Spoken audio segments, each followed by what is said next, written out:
আসসালামু আলাইকুম রহমতুল্লাহি বরকাতু।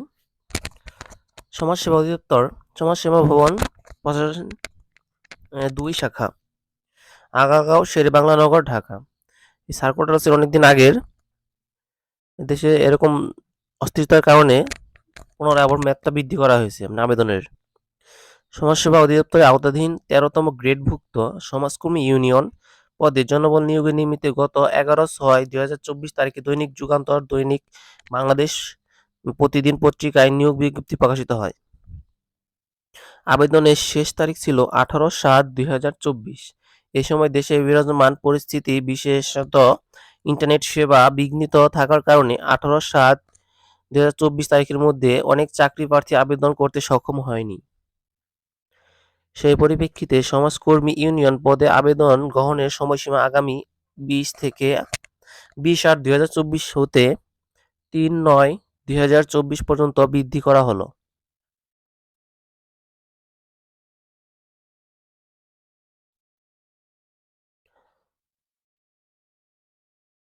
পদের সংখ্যা ছিল ২০৯টি।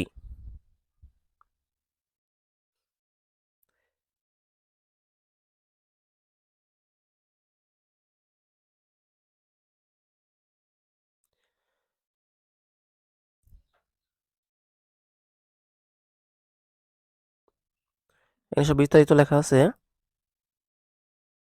আপনার আবেদন করতে ওয়েবসাইটে যেতে হবে dsis.teletalk.com.bd। তাহলে চলেন ওয়েবসাইটে যাওয়া যাক। dss.teletalk.com.bd। এখানে যাওয়ার পর এরকম একটা ইন্টারফেস আসবে। তারপর এখানে বেসিক ইনস্ট্রাকশন দেওয়া আছে, কিভাবে আবেদন করবে, কি কত সাইজ লাগবে, কি কাগজপাতি লাগবে। নিচে দেখেন অ্যাপ্লিকেশন ফর্ম, এখানে ক্লিক করলে এখানে ক্লিক করবেন। ক্লিক করার পর অ্যাপ্লাই নাও ক্লিক করবেন। তারপর সমাজকর্মী ইউনিয়নে ক্লিক করবেন। এমনি সাধারণ এরকম একটা ফর্ম চলে আসবে, এখানে ফর্মটা ফিল আপ করবেন। প্রথমে নাম, ফাদার্স নেম, মাদার্স নেম, জন্ম তারিখ, ব্লাড গ্রুপ, এটা দিতেই হবে। তারপর রিলিজিয়ন, তারপর এলো প্রতিবন্ধী কোঠা থাকলে এখানে ইয়েস নো দিতে হবে। মুজিব কোঠা আছে এখানে। তারপর জেন্ডার, আনসার বিটিপি কোঠা থাকলে এখানে দিবেন। ফ্রিডম ফাইটার থাকলে দিবেন, না হলে নান দিবেন। তারপর হচ্ছে বার্থ রেজিস্ট্রেশন, ন্যাশনাল আইডি, এখানে যেকোনো একটা দিলেই হবে। যদি আইডি কার্ড দেন সেই ক্ষেত্রে ইয়েস দিবেন, আর যদি করেন যে আমি জন্ম সনদ দিব সেই ক্ষেত্রে ইয়েস দিবেন, আর এনআইডি কার্ডেরটা নো দিবেন। তারপর হলো ম্যাটেরিয়াল স্ট্যাটাস, সিঙ্গেল, ম্যারিড। তার এখানে পিতার নাম, গ্রামের নাম, এখানে জেলা, তারপর থানা বা উপজেলা, পোস্ট অফিস কোড। এপাশে ফিল আপ হলে এপাশে যে অ্যাড্রেস আমি একই থাকে সেক্ষেত্রে এখানে টিক দিলে এই সাইটটা ফিল আপ করতে হবে না। তাহলে হলো mobile number, confirm mobile number, এখানে ইমেল অ্যাড্রেস। ইমেল না দিলেও হবে, না দিলে এ দিয়ে দিবেন, নট অ্যাপ্লিকেবল। তারপর এসএসসি ইনফরমেশন, এখানে এক্সামিনেশন বোর্ড, এখান থেকে এসএসসি হলে এসএসসি দিবেন যে কোনোটা থাকে। তারপর board, roll number, registration number, result, group and passing ইয়ার। তারপর এটা এইচএসসিটাও দিবেন এখানে সেমভাবে। গ্র্যাজুয়েশন থাকলে গ্র্যাজুয়েশনটা দিয়ে দিবেন যদি থাকে, আইটাও দিয়ে দিবেন, মাস্টার ডিগ্রি যদি থাকে দিয়ে দিবেন। তারপর এখানে ক্যাপচার কোড দিবেন। ক্যাপচার কোড দিলে পরবর্তীতে আপনার ওই পেজের মধ্যে সকল ইনফরমেশন দেখাবে। ওইখানে যদি কোনো ইনফরমেশন কারেকশন করতে হয় সেক্ষেত্রে নিচে দেখবেন একটা এডিট বটম আছে, এডিট বটমে ক্লিক করে আপনি পুনরায় কারেকশন করতে পারবেন। তারপর কারেকশন হয়ে গেলে তারপর দেখবেন এখানে নিচে সিগনেচার আছে, সিগনেচারটা করবেন কি, ছবিটা হবে 300 পিক্সেল বাই 300 পিক্সেল এবং সিগনেচার হবে 300 বাই 80 পিক্সেল। এটা আগে করে নেবেন তাহলে হবে। আর নাহলে হেল্পে যাবেন, হেল্পে যোগ করতে পারবেন। ছবিটা কিভাবে আপনার সাইজ করবেন, হেল্পে যেখানে লেখা আছে ছবিটা কোন সাইজ আর কত কিলোবাইট। আর ছবিটা যদি আপনি করতে চান তাহলে এখানে কোনো সাইজ যদি না থাকে সেক্ষেত্রে সাইজটা যদি এখানে করতে চান সেক্ষেত্রে ফটো সিগনেচার ভ্যালিডিটি এখানে ক্লিক করবেন।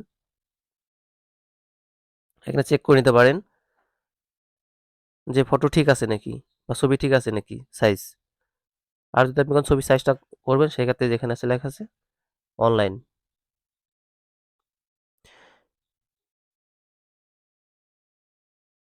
পিকচার রিসাইজার এখানে ফ্রম কম্পিউটার এখানে ব্রাউজারে যেয়ে ক্লিক করবেন।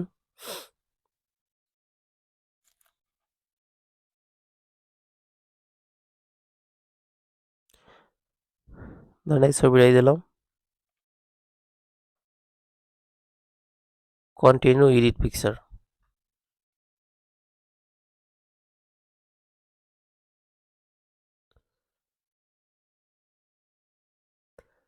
এখানে যাওয়ার পর এখান থেকে কাস্টমাইজ সাইজ এখানে ক্লিক করবেন, কাস্টমাইজ। তারপর এখানে 300 দিবেন আর এখানেও 300 দিবেন।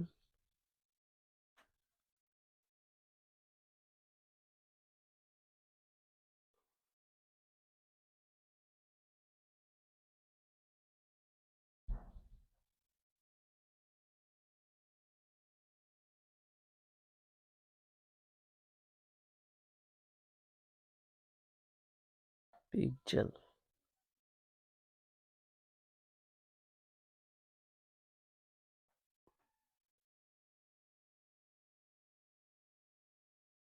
এখানে 300টা হচ্ছে না কারণ দেখতেছি একটু সমস্যা।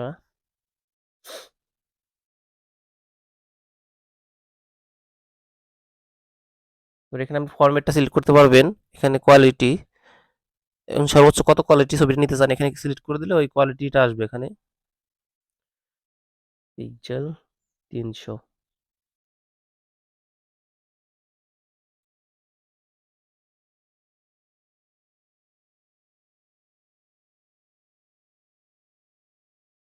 দিয়ে তারপরে এখানে ক্লিক করবেন।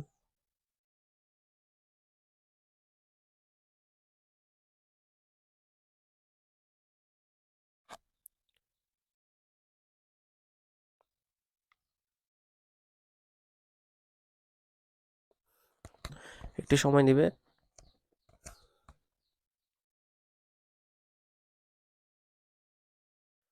এমন হয়নি, সেক্ষেত্রে আমি আবার দিচ্ছি।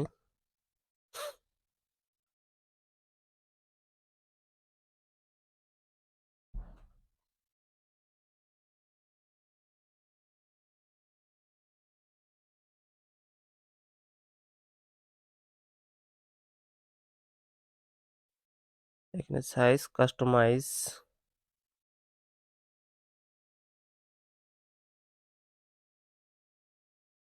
300, এখানেও দিবেন 300। এই দেখেন 300 হয়ে গেছে। এখানে এখানে না শো করলো, এখানে দেখবেন যে 300 হয়েছে নাকি। তারপরে এখানে I am done resize my picture এখানে ক্লিক করবেন।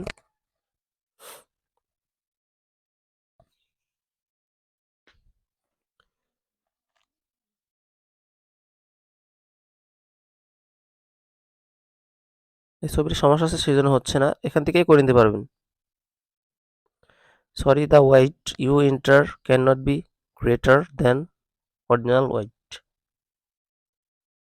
ওকে, যাই হোক, এখানে পেমেন্টটা কিভাবে করবেন, পেমেন্টটা কিভাবে চেক করবেন, এখানে এই পেমেন্ট স্ট্যাটাস আছে। এখানে যে আপনার অ্যাপ্লিকেশন করার পরে যে পেমেন্ট করেন এসএমএস না আসলে সেই ক্ষেত্রে কিভাবে করবেন যে বুঝলেন যে আপনার পেমেন্টটা হয়েছে বা হয় নাই। এসএমএস যদি না আসে সেই ক্ষেত্রে আপনি পেমেন্ট করার পর ইউজার আইডি দিবেন। এখানে ইউজার আইডি দিয়ে সাবমিট দিলে আপনি দেখাবে পেমেন্ট স্ট্যাটাস পেইড বা আনপেইড এরকম কিছু লেখা উঠবে। যদি আপনি পরিশোধ হয়ে থাকে টাকাটা তাহলে পেইড দেখাবে। ওকে, ধন্যবাদ। আল্লাহ হাফেজ।